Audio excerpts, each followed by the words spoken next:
Jessica Nelson, bonjour. Bonjour. Un grand merci d'avoir accepté de nouveau l'invitation de la Fringale Culturelle. Merci à vous. C'est un grand plaisir. On se retrouve pour votre actualité au sujet de l'édition des Saints-Pères. On s'était déjà vu pour parler d'un manuscrit qui avait été déjà publié. Aujourd'hui, depuis le 13 avril, vous proposez le manuscrit de Voltaire Candide. Absolument. Moi, la question que je me pose de manière générale par rapport aux éditions des Saints-Pères, comment vous faites vos choix? Alors écoutez, c'est très simple, il y a deux facteurs qui sont déterminants, voire trois. D'abord, il y a les choix que nous faisons, Nicolas et moi, puisqu'on est deux associés dans cette histoire.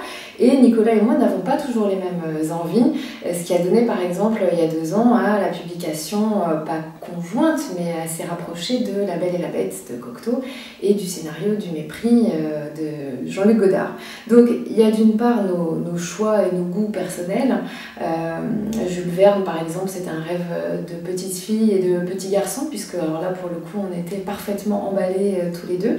Et puis, il y a aussi la question de la disponibilité des manuscrits, puisque tous ne sont pas conservés dans des lieux connus, tous n'existent pas ou tous ne sont pas complets. Par exemple, Jules Verne, c'était la deuxième version du roman, mais la seule complète connue à ce jour. Donc, j'ai envie de vous dire, l'histoire des manuscrits, de tous les manuscrits, c'est une quête au trésor et il faut partir parfois patiemment à leur recherche, parfois on ne les trouve pas, parfois ils ont été détruits et c'est une quête de tous les jours qui est fantastique.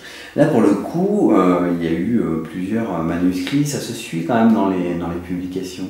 Oui, on essaie d'avoir un rythme quand même sans être...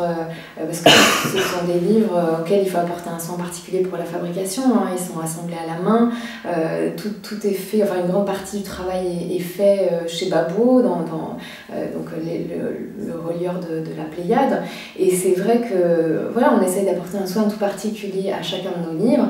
Et là, en général, on publie entre 3 4 livres par an, voilà, parce qu'on veut faire les choses bien. Et déjà, c'est un assez bon rythme. Je suis désolé. Mais non, t'inquiète pas. Du coup, pour la programmation, ça se pense quand même pas mal en avance.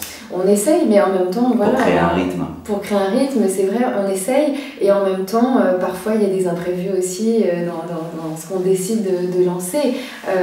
C'est une anecdote qui est amusante, mais par exemple, L'Écume des jours, on a eu quelques imprévus en termes de fabrication qui étaient assez cocasses. Et je vous passe toutes les étapes par lesquelles on a transité pour arriver à offrir le livre au public. On a pris un petit peu de retard. Donc parfois le rythme est un peu bousculé, ça arrive. Ouais, mais c'est pas grave, enfin, c'est dans la qualité. Je vais avoir du cut.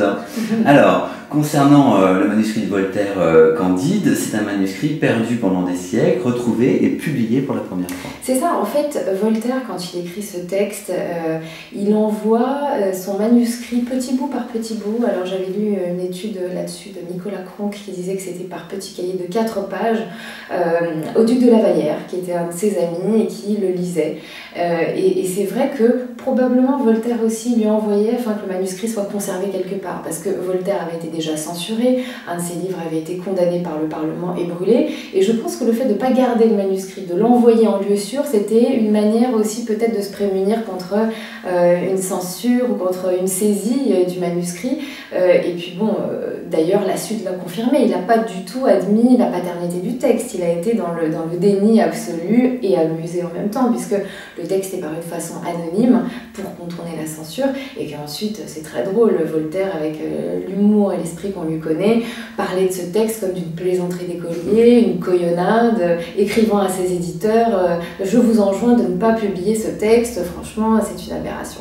Et donc ce manuscrit, entre le moment où il est chez le duc de La Vallière et le moment où on le retrouve dans les années 50 à la bibliothèque de l'Arsenal, c'est vrai qu'il y a un mystère sur quel a été son voyage, mais je ne doute pas qu'un jour on arrive à le tracer.